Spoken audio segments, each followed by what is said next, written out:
Hello friends, welcome to pro YouTube channel. UPSC CSAT 2021 का question explain करेंगे। Question कह रहा है कि there are 3 point P Q and R on a straight line. Okay, यानी P Q R जो है वो स्ट्रेट लाइन पे है।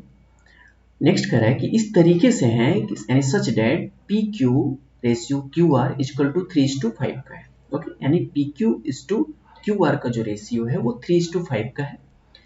कह रहा है कि जो n number of possibility value है वो पी क्यू और पी आर का है, then what is the value of n, ये हमें फाइंड आउट करना है। ओके, देखिए अगर पी क्यू आर हमारा कोई स्ट्रेट लाइन पे है तो पी क्यू आर को स्ट्रेट लाइन पे रिप्रेजेंट करने के कितने नंबर ऑफ वे हो सकते हैं, पहले तो ये देख लेते हैं, तब हम n की पॉसिबिलिटी निकालेंगे। क्योंकि पी क्यू और क्यू आर का रेशियो हमें गिवन है और पी क्यू और पी आर के लिए क्या वैल्यूज हमें हो सकते हैं, कितनी पॉसिबल वैल्यूज हो सकती हैं, ये हमें फाइंड आउट करना है।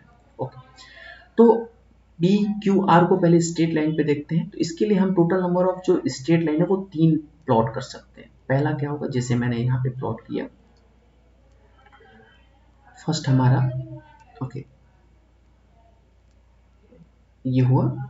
सेकंड के लिए भी ले सकते हैं और सेकंड हमारा कुछ इस तरीके से होगा। अभी मैं बताता हूँ नंबर इसको किस तरीके से रिप्रेजेंट करेंगे आप।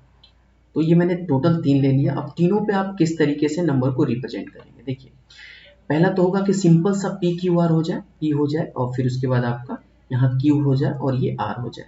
ओके, फिर मैं पी क्यू और आर के जो वैल्यूज हैं यानी पॉइंट है उसको मैं चेंज कर दूंगा, यानी पी क्यू आर पॉइंट को मैं चेंज करूंगा। तो चेंज करने पे क्या होगा, मैंने क्यू को यहाँ रखा तो इसमें और क्या हो सकता है, पी यहाँ हो सकता है और आर ये हो सकता है। यानी आपका जो सेकेंड स्टेटमेंट कह रहा है इसको ये सेकेंड लाइन आपको फॉलो कर लेगा, फर्स्ट लाइन जो आपके फर्स्ट स्टेटमेंट को फॉलो करेगा। आपके पास जो थर्ड लाइन है उसको मैं इस तरीके से रिप्रेजेंट कर सकता हूं, Q R and P. Okay, इस तरीके से रिप्रेजेंट कर सकते हैं।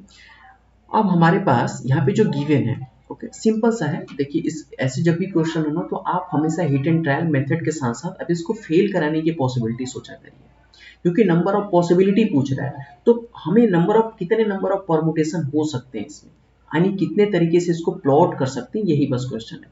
और ऐसा नहीं है कि आपको यहाँ पे परमुटेशन कॉम्बिनेशन के किसी फॉर्मूले को यूज करना है, बस टोटल पॉसिबिलिटी देखना है और अपना जो खुद का कॉन्सेप्ट है उसे यूज करना है। अब यहाँ पे जो कह रहा है, जो भी कह रहा है क्वेश्चन कह रहा है कि P Q upon Q R जो है आपका कितना है 3:5 का, यानी 3/5 है।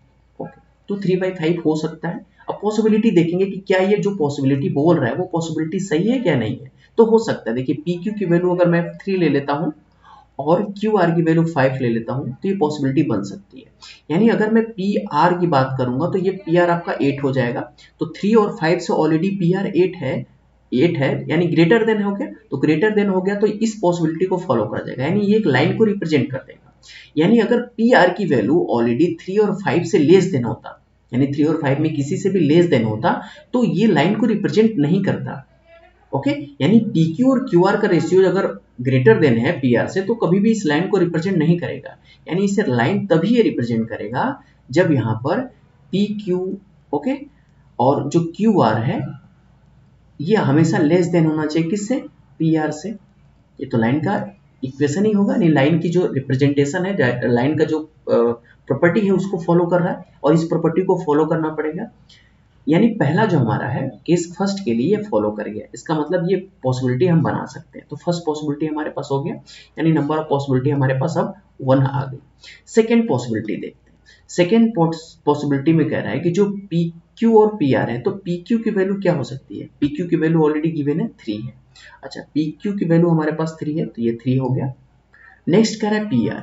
अच्छा, पी आर की वैल्यू हमारे पास गिवन है, यानी पी आर की वैल्यू हमारे पास गिवन नहीं है कि पी आर कितना है, लेकिन हमारे पास जो क्यू आर है ओके, यानी क्यू और आर है वो गिवन है। क्यू और आर की जो वैल्यू है यहाँ से यहाँ तक वो 5 ऑलरेडी गिवन है। अगर क्यू आर की वैल्यू गिवन है और क्यू आर की वैल्यू हमारे पास गिवन है, क्यू पी गिवन है, तो पी आर को हम फाइंड करेंगे। जैसे हम पी आर फाइंड करेंगे तो कितना हो जाएगा, 5 - 3 होगा तो ये 2 आ जाएगा। ओके, अब यहाँ पे भी देखिए पॉसिबिलिटी, लाइन की जो पॉसिबिलिटी है, जो प्रॉपर्टी है उसको फॉलो कर रहा है ना। यानी यहाँ पे जो क्यू पी और पी आर की जो वैल्यू है 2 और 3 ऑलरेडी क्यू आर से छोटी है ना, यानी यहाँ पे भी आप लिख सकते हैं कि जो पी क्यू है और उसके बाद आपका जो पी आर है, ओके, वो क्या है, लेस देन है किससे, क्यू आर से। ओके, देखिए क्यू आर की वैल्यू ऑलरेडी क्या है यहाँ पे, ग्रेटर देन है। इसका मतलब ये पॉसिबिलिटी बन सकती है, ये लाइन की प्रॉपर्टी को फॉलो कर रहा है। ओके, अगर क्यू आर यानी क्यू और आर अगर लेस देन हो जाता क्यूपी से या पी आर से, किसी भी एक वैल्यू से, तो ये लाइन की प्रॉपर्टी को होल्ड ही नहीं करता, ये पूरा का पूरा जो स्टेटमेंट है गलत हो जाता। तो हम इसे नहीं करते, ये पॉसिबिलिटी नहीं बन सकती है लाइन के टर्म्स में। ओके, क्योंकि पी क्यू आर एक लाइन को रिप्रेजेंट कर रहे हैं। ओके, तो ये पहला हमारा पॉसिबिलिटी बन गया, मतलब एक ये पॉसिबिलिटी बना, ये दूसरा बन गया, तो ये दूसरी पॉसिबिलिटी हमारे पास बन गई। अब तीसरी पॉसिबिलिटी को देखते हैं। अब तीसरी पॉसिबिलिटी में हम क्या कर सकते हैं, जिससे पी आर और आर पी है, तो हमारे पास जो क्यू आर है वो गिवन है। अच्छा, क्यू आर की जो वैल्यू है वो हमारा कितना है, देखिए क्यू आर की वैल्यू 5 है, तो मैंने यहाँ ले लिया ये 5, क्यू आर हमारी 5 हो गया।